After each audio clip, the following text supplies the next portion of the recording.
supino pausado versus supino toca e sobe. São dois exercícios que parecem iguais, mas têm grandes diferenças. Inclusive, você provavelmente já ficou pensando aí qual que é melhor eu fazer e já assistiu vídeos no YouTube de gente defendendo de forma calorosa os dois. Mas eu trago para você agora uma análise um pouco mais distante, um pouco mais fria, e a gente vai falar agora o que de fato um e outro está treinando. O supino pausado é mais interessante para hipertrofia e o supino toque e sobe para força. E eu posso te falar por quê. Meu nome é Gabriel Martins, fitness do site Pentagonal Train, e bem-vindo a mais um vídeo. Muito bem, quando a gente está falando de supino toque e sobe, a gente está utilizando uma característica do nosso grupo muscular, que é o ciclo de alongamento e encurtamento. Isso significa que após um alongamento gradual de um tecido, ele vai contrair com uma força maior do que ele conseguiria contrair caso não tivesse o alongamento. Isso ocorre em diversos exercícios. Você já reparou que às vezes é mais fácil você fazer a segunda barra fixa do que a primeira? Você já reparou que às vezes é mais fácil realizar o segundo deadlift do que o primeiro?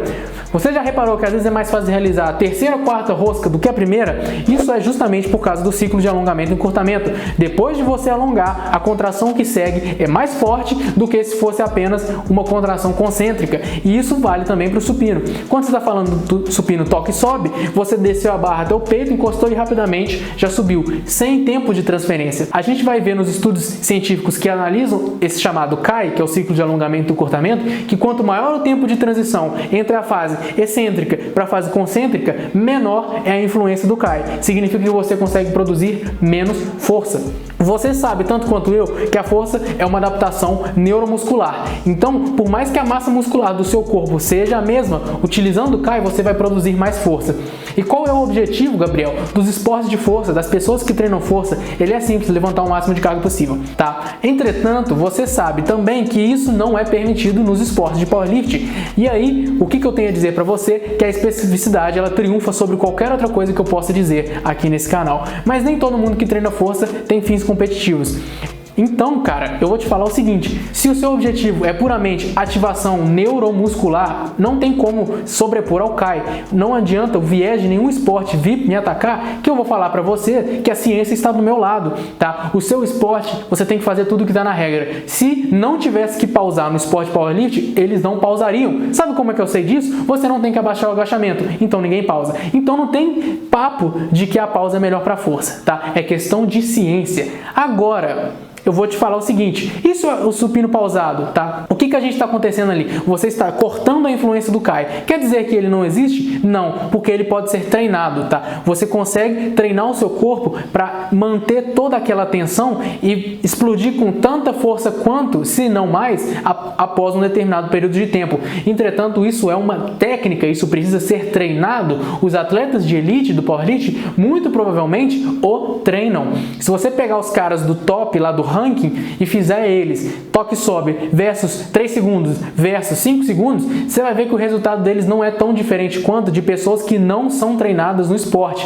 Como que eu sei disso, cara? Luiz Simmons consegue descer e sentar num box squat com 8 segundos e explodir com a mesma velocidade do que quando ele ficou apenas por 1 segundo. Isso é treino, tá? O nosso corpo consegue se adaptar para fazer coisas incríveis, nunca duvide disso. Agora, o que acontece quando você diminui a influência do CAI?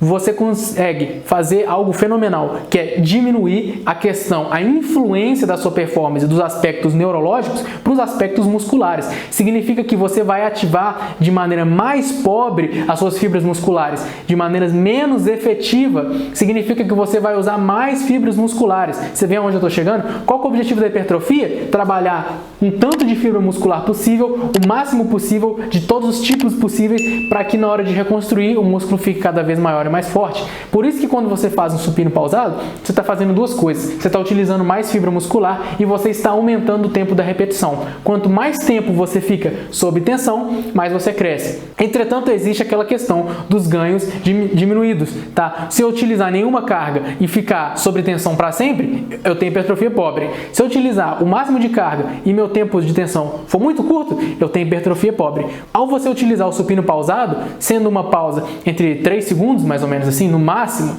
tá? Uma pausa razoável, curta, tá? Você está justamente no meio termo. Se você fizer o toque sobe, você está em um lado. Se você ficar pausando 10 segundos, você está do outro. Então, eu vou defender que o supino toque sobe é mais interessante para hipertrofia. Parece simples, né? Mas agora que vem a pergunta de ouro. Então, eu vou até chegar perto aqui para te fazer essa pergunta. O que você precisa agora? É realmente de força? É de ativação das fibras musculares que você tem? Ou você precisa de mais fibra muscular? Porque a falta de hipertrofia está limitando os seus ganhos de força. Bom, eu não sei responder essa pergunta. Eu posso falar o que aconteceu comigo, que foi o segundo caso. Eu fiquei tão bom em ativar a quantidade de fibra muscular que eu tinha, que eu limitei a minha força. Porque um músculo maior tem um maior potencial de força. E como você pode ver aqui, eu não sou o cara mais gigante no YouTube, claramente, né? Então, você tem que se perguntar justamente o que eu preciso naquele momento. Eu quero treinar o máximo de ativação muscular possível? Treino supino, toque, sobe. Eu quero ganhar hipertrofia e mais pra frente eu preocupo em ativar 70% das minhas fibras em vez de 60%, então eu sei o que eu tenho que fazer, correto? Essa é a ideia que eu quero passar com vocês nesse vídeo. Eu não ganho nada defendendo um ou outro, eu estou dando para vocês as ferramentas científicas para poder analisar qual que é o melhor. Agora, como eu falei, quem vai decidir isso não sou eu. Depende justamente do objetivo do seu treino. Saiba que, de maneira geral, um músculo maior tem maior capacidade de gerar força. Mas, se você passou a vida inteira crescendo, talvez seja a hora de você treinar ativação neural.